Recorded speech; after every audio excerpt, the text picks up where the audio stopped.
Hoy profundizaremos en la historia de Mario Puzo, el novelista italo-estadounidense que escribió El Padrino. Ganó un Oscar al mejor guión adaptado y, aún así, sintió con fuerza el síndrome del impostor. Su reacción, estudiarse a sí mismo con la guía más respetada de la industria, demuestra que la humildad y la formación continua son los motores de la excelencia. Si esa idea te resuena, suscríbete y activa la campanita. Cada semana compartimos tácticas reales de grandes maestros que jamás dejaron de aprender. Mario Gianluigi Puzo vino al mundo el 15 de octubre de 1920 en La Cocina del Infierno, un barrio obrero de Manhattan conocido por sus bandas callejeras y sus viviendas hacinadas. Creció entre historias de honor familiar y susurros sobre el crimen organizado, al tiempo que veía a su madre trabajar de sol a sol para dar de comer a 7 hijos. Tras servir en la Segunda Guerra Mundial y graduarse en el City College of New York, Puzo se pasó la década de los 50 escribiendo relatos pulp a destajo, siempre con la calculadora en la mano, porque las deudas le perseguían. Tenía 5 criaturas, hipoteca, poco éxito literario y una necesidad imperiosa de dar el gran golpe editorial que equilibrara sus finanzas. Ese golpe llegó en 1969.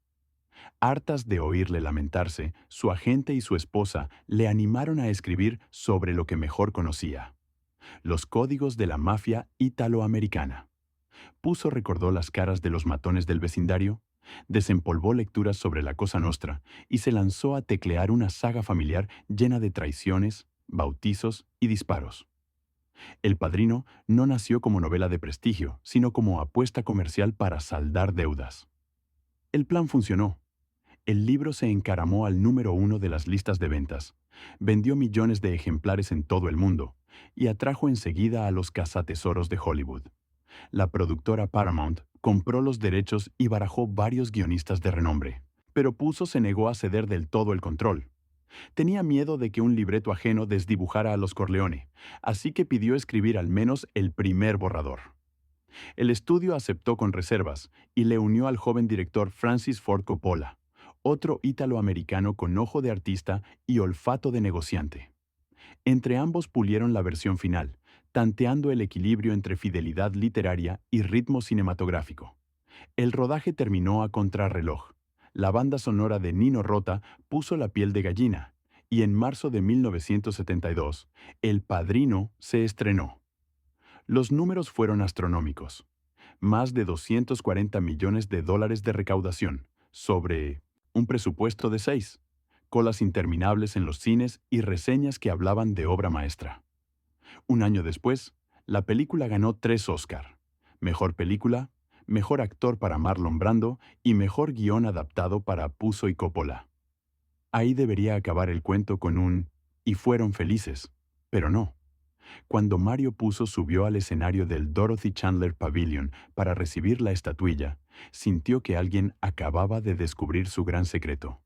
No era, según él, un guionista de oficio. Atribuyó su éxito a la suerte de haber contado con un director brillante y un reparto estelar. Mientras la prensa lo proclamaba maestro, él escuchaba una voz interna que le reprochaba errores de estructura, diálogos demasiado literarios y páginas que el montaje había salvado por los pelos. Ese fue su primer encuentro serio con el síndrome del impostor. Lejos de paralizarlo, aquella punzada le impulsó a formarse. Preguntó a colegas de la Writers Guild y a productores veteranos por el manual definitivo de guión. El título que se repetía era Screenplay: The Foundations of Screenwriting, de Sid Field, publicado en 1984 y ya considerado la Biblia de Hollywood. Puzo adquirió un ejemplar. Volvió a su piso de Long Island una noche de insomnio y nada más abrir la primera página, se quedó boquiabierto. El prólogo arrancaba con esta frase: si de verdad quieres aprender lo que es un guión bien escrito, compra el guión de El Padrino y estúdialo en profundidad. La ironía le hizo reír y, al mismo tiempo, le retó. Si su obra era digna de estudio, lo mínimo era diseccionarla con bisturí académico.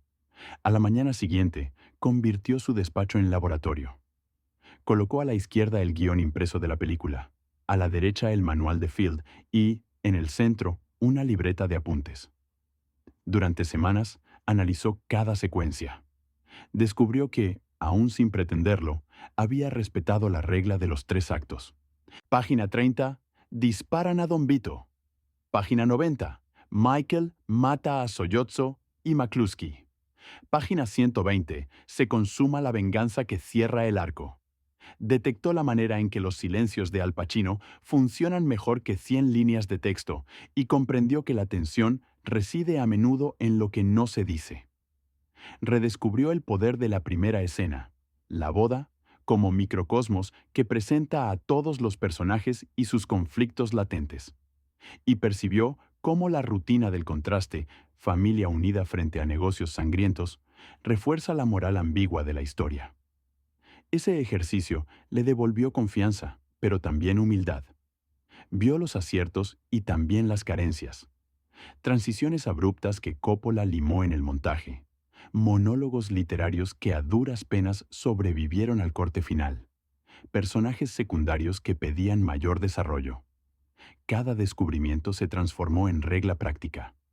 Apuntó que ninguna escena debe existir si no avanza la trama o revela carácter. Que el clímax emocional necesita preparación y que los objetos, una naranjada, un cañón de pistola, un ramo de flores, pueden actuar como metrónomo dramático. Rearmado con estos aprendizajes, se lanzó a coescribir El Padrino II.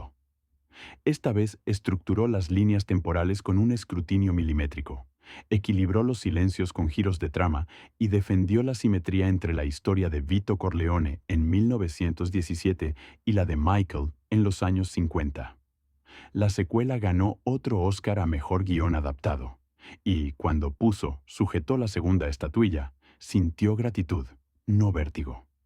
No porque hubiera borrado el síndrome del impostor, sino porque había hecho las paces con él. Lo reconocía como recordatorio cotidiano de que nadie termina de aprender jamás. La lección caló tan hondo que, en charlas universitarias, Puzo animaba a los alumnos a abrazar sus dudas. Contaba que después del Oscar se sintió estúpido por no dominar cada norma del oficio y que eso fue lo mejor que le pasó, porque lo obligó a estudiar su propio éxito. Cada escena, cada silencio, cada corte de cámara se convirtió en materia de clase particular. Invitaba a los noveles a coger su proyecto más exitoso, un cortometraje premiado, una campaña viral, un código galardonado, y destriparlo como hacía un relojero. Solo así, decía, se transforman los golpes de suerte en procesos replicables. El ejemplo de Puzo se repite en todas las disciplinas. Albert Einstein admitía sentirse un amateur pese a la relatividad. Maya Angelou temía ser expuesta después de 11 bestsellers, y Sheryl Sandberg confesó haber sentido que Facebook la contrató por error. Lejos de ser una debilidad, esa incomodidad es gasolina de la mentalidad de crecimiento. La convicción de que el talento se desarrolla mediante práctica deliberada y feedback constante. Quienes creen que ya dominan todo, caen en la trampa de la complacencia. Quienes reconocen su ignorancia mejoran continuamente y triunfan. Si alguna vez notas que tu éxito se convirtió en un yugo, haz el método Puzo. Ponle nombre al miedo. Quizá es técnica, quizá es gestión del tiempo. Busca el manual más citado. Destripa tu propia obra con ese filtro y convierte cada hallazgo en una regla personal. Luego comparte tu descubrimiento. Enseñar afianza el aprendizaje y normaliza la vulnerabilidad. Recuerda que el premio, el ascenso o el viral no son la cima, sino el mirador perfecto para ver lo alto que puedes seguir escalando. Si esta historia te ha inspirado, escribe en los comentarios la palabra escalera y cuéntanos cuál será tu próximo peldaño de formación. Suscríbete, dale like y activa la campanita para seguir explorando lecciones de los grandes creadores que, como Mario Puzo, convirtieron la duda en su mejor mentora. Nos vemos en el próximo video.